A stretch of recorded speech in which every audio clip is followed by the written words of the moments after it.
सुनहरी मछली ने अपनी जादुई शक्ति से पेड़ पर एक सुंदर सा घोंसला बना दिया। टुनटुनी सुंदर वन में अपना घोंसला बनाकर रहती थी। टुनटुनी बहुत सीधी थी। उसके सीधेपन का सभी पक्षी फायदा उठाया करते थे और पीठ पीछे उसे बेवकूफ, बुद्धू और नासमझ जैसे टाइटल दिया करते थे। एक दिन कालू कौवा उसके घर आया। टुनटुनी, तुम बहुत सीधी और दयालु चिड़िया हो, वरना तो जंगल में कोई पक्षी ऐसा नहीं है कि उससे मदद की कोई उम्मीद भी की जा सके। क्या बात है, तुम्हें क्या मदद चाहिए? दरअसल मेरी घर की हालत बहुत खराब है। मेरे घर की छत बरसात में टपकती ही रहती है। क्या मैं बरसात के मौसम में तुम्हारे घर पे रह सकता हूँ? हाँ, क्यों नहीं। तुम इस बरसात में मेरे घर रुक जाओ, फिर बरसात बीत जाने के बाद हम दोनों मिलकर तुम्हारे घर की मरम्मत कर लेंगे। ठीक है टुनटुनी, अभी जाकर अपना सामान ले आता हूँ। तब तक आप लोग कमेंट में बताएं 5 into 5 कितने होते हैं। कालू उसी दिन घर में शिफ्ट हो गया। कालू बहुत ही आलसी कौवा था। वो कोई काम नहीं करता था, वो बस खाता और सोता है। टुनटुनी ने सोचा, चलो कुछ दिनों के मेहमान से क्या काम करवाना। वो स्वयं उसके सारे काम कर दिया करती थी। एक दिन टुनटुनी नदी के किनारे दाना ढूंढने गई तो उसे किसी की पुकारने की आवाज सुनाई दी। कोई है? कृपया मेरी मदद करो। टुनटुनी ने सुना तो आवाज की दिशा में गई। उसने देखा कि छोटी सी गड्डी में एक सुनहरी मछली फंसी हुई है। शायद नदी की नहर के साथ बहकर गड्डी में फंस गई होगी। टुनटुनी उसे सावधानी से उठाकर नदी के पानी में छोड़ दिया। वाह टुनटुनी, तुम तो बहुत अच्छी चिड़िया हो। मेरी जान बचाने के लिए शुक्रिया। अरे, तुम्हें मेरा नाम कैसे पता? तुम तो रोज यहाँ दाना चुगने आती हो और मैं रोज यहाँ ठंडी हवा खाने आती हूँ। मैं तो तुम्हें रोज देखती थी। तुम्हारे साथी पक्षियों के मुंह से तुम्हारा नाम भी सुना था, पर तुम मुझे नहीं जानती। मेरा नाम सुनहरी मछली है। ओह, तो ये बात है। सुनहरी मछली, तुम तो बहुत सुंदर और प्यारी हो। तुम्हारा रूप तुम्हारे नाम की तरह सुनहरा है। तुमने कुछ ज्यादा ही तारीफ कर दी। धन्यवाद। क्या तुम मेरी मित्र बनोगी? हाँ, वैसे भी मेरा कोई दोस्त नहीं है।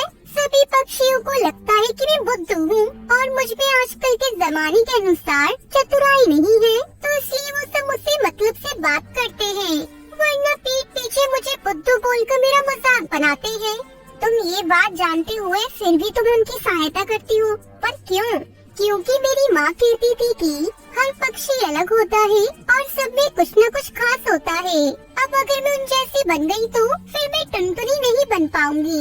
इसलिए मैं अपने आप को किसी के कहने पर बदल नहीं सकती। वाह टुनटुनी वाह, मैं तुम्हारी फैन बन गई। ये हर जीव जंतु की अपनी विशेषताएं होती हैं और उन्हें अपनी योग्यता पर भरोसा होना चाहिए। कुछ दिन के बाद टुनटुनी को जब भी समय मिलता, वो नदी किनारे सुनहरी मछली को आवाज लगाती और सुनहरी मछली वहाँ तुरंत आ जाती। बरसात के दिनों में टुनटुनी सुनहरी मछली से मिलने कम ही जा पाती थी। कुछ समय बाद बरसात का मौसम बीत गया तो एक दिन कालू के पास गई। कालू भाई, बारिश का मौसम समाप्त हो चुका है। चलो हम दोनों मिलकर तुम्हारा घोंसला फिर से बनाते हैं ताकि तुम उसमें रह सको। क्या? मैं क्यों बनाऊं घोंसला? तुम अपने लिए घोंसला खुद बनाओ और आज से ये मेरा घर है और खाली कर दो इसे। तुम्हारा घर? ये क्या कह रही हो? ये तो मेरा घर है। देखो टुनटुनी, अब ये मेरा घर है तो मैं तो यहाँ से कहीं नहीं जाने वाला और तुम यहाँ अब और नहीं रह सकती। तुम पर तरस खाकर मैंने बरसात में तुम्हें यहाँ रहने दिया। अब तुम्हें जाना होगा। कालू को वो धक्के मारकर टुनटुनी को घर से निकाल देता है। कई पक्षी शोर सुनकर अपने घरों से निकल आए। अरे कालू, क्या कर रहे हो? टुनटुनी को उसके ही घर से धक्के देकर क्यों निकाल रहे हो? क्या बताऊं तोताराम, इसने अपना घर मुझे बेच दिया है और कहा कि बरसात के बाद ये घर खाली कर दूंगी, पर अब जाने का नाम ही नहीं ले रही है। नहीं, ये झूठ बोल रहा है। बरसात से बचने के लिए ये मेरे घर आया था। झूठ क्यों बोल रही हो? मैंने अपना पुराना घर सुंदरी कौवी को बेचकर तुम्हें पैसे दिए थे। हाँ, मैंने कालू से उसका घर बरसात के पहले ही खरीद लिया था। टुनटुनी, तुमसे ऐसी उम्मीद नहीं थी। जब तुमने घर के पैसे ले लिए तो तुम्हें घर खाली कर देना चाहिए। बेचारी रोती हुई नदी किनारे पहुँची। उसने सुनहरी मछली को आवाज भी नहीं दी, बस वहीं बैठकर रोने लगी। उसके रोने की आवाज सुनकर सुनहरी मछली खुद बाहर आई। क्या हुआ? तुम रो क्यों रही हो?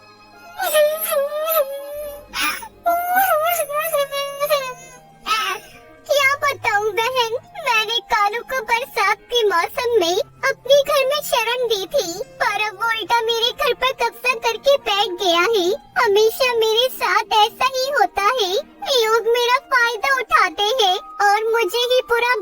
रहते हैं। कोई बात नहीं, ईश्वर के घर अंधेर नहीं। ऐसे पक्षी एक न एक दिन अपनी किए की सजा जरूर पाते हैं। तुम चिंता मत करो, मैं तुम्हारे लिए इसी नदी के तट पर बरगद के पेड़ पर एक सुंदर घोंसला बना देती हूँ। सुनहरी मछली ने अपनी जादुई शक्ति से पेड़ पर एक सुंदर सा घोंसला बना दिया। वाह, ये तो बहुत ही सुंदर घर है। सुनहरी मछली, आपका धन्यवाद, आपने मेरी इतनी सहायता की। तुम यहाँ नदी किनारे खुशी खुशी रहो, कोई तकलीफ हो तो संकोच न करना। टुनटुनी खुशी खुशी वहाँ रहने लगी। अब वो दिन रात किसी भी समय अपनी दोस्त सुनहरी मछली से बात कर सकते थे। सुंदरवन जंगल में टुनटुनी चिड़िया अपनी बेटी लूसी के साथ रहती थी। उसके पति की मौत 2 साल पहले बस दुर्घटना में हो गई थी। टुनटुनी चिड़िया बहुत ही गरीब थी। अपने पति की मौत के बाद वो घर चलाने के लिए मजदूरी करने लगी। एक दिन टुनटुनी चिड़िया अपनी बेटी से कहती है, बेटा, देख रही हूँ तू कई दिनों से स्कूल नहीं जा रही है, क्या बात है? माँ, मेरे स्कूल की फीस तुमने जमा नहीं किया था, इसलिए टीचर ने मेरा नाम स्कूल से काट दिया। तूने मुझसे कहा क्यों नहीं लूसी? मैं आज ही जाकर सेठ से कुछ रुपए उधार मांग कर लाती हूँ। कल तेरे स्कूल चलकर तेरी सारी फीस जमा कर दूंगी। टुनटुनी पैसे मांगने के लिए सेठ के यहाँ जा रही थी, तभी रास्ते में उसे कालू मिलता है। क्यों नहीं टुनटुनी, कहाँ जा रही है? कितनी बार तुझसे कहा है तू मुझसे शादी कर ले, पर तू मानती नहीं। तुझे पता है ना मैं तुझसे कितना प्यार करता हूँ, पर तूने मेरा प्यार ठुकरा कर उस कमबख्त बंटी से शादी कर ली। अब तो वो भी नहीं रहा, अब भी समय, तू मुझसे शादी कर ले, मैं तुझको रानी बना कर रखूंगा। रानी, मेरा इतना बड़ा घर है, बस एक घर वाली की कमी है। ये क्या बदतमीजी है कालू, तू हर बार मेरा रास्ता क्यों रोक लेता है? टुनटुनी रानी, तुम इतना क्यों भड़क रही हो? गुस्से में तुम्हारा चेहरा बहुत प्यारा लग रहा है। तुझे शायरी बहुत सूझ रही है। अगर तू मेरे सामने से नहीं हटा तो मैं तेरा वो हाल करूँगी कि तू आईने में अपना चेहरा देखना भूल जाएगा। काकी, ओ काकी, इधर तो आना। ये देखो, ये कालू मेरे साथ छेड़खानी कर रहा है। क्या रे छिचोरे, तू क्यों इस बेचारी को छेड़ रहा है? चल भाग यहाँ से, नहीं तो मैं मार मार कर तुझे गंजा कर दूंगी। काकी, तुम हमारे बीच में मत आओ, चुपचाप अपने रास्ते जाओ, नहीं तो अच्छा नहीं होगा। रुक, मैं अभी तुझे बताती हूँ। तभी कुछ और पक्षी वहाँ आ जाते हैं। बढ़ती हुई भीड़ को देखकर कालू वहाँ से भाग जाता है। इस घटना से टुनटुनी बहुत चिंतित हो जाती है। किसी तरह अपने आप को संभाल कर वो कड़कनाथ सेठ के पास जाती है और उनसे कुछ रुपए उधार मांग कर ले आती है। ये देख लूसी बेटा, मैं पैसे उधार लेकर आ गई। अब मैं कल चलकर तेरे स्कूल में तेरा दाखिला फिर से करवा दूंगी। मैं चाहती हूँ तू खूब पढ़े, मेरी तरह अनपढ़ ना रहे। माँ, वो सब तो ठीक है, लेकिन तुम इतनी उदास क्यों दिखाई दे रही हो? सेठ ने कुछ कहा है क्या? नहीं बेटा, ऐसी कोई बात नहीं, तू ज्यादा मत सोच।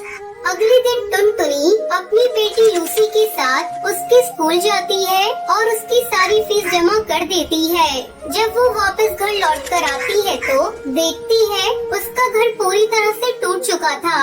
ये क्या हो गया? हमारा घर कैसे टूट गया?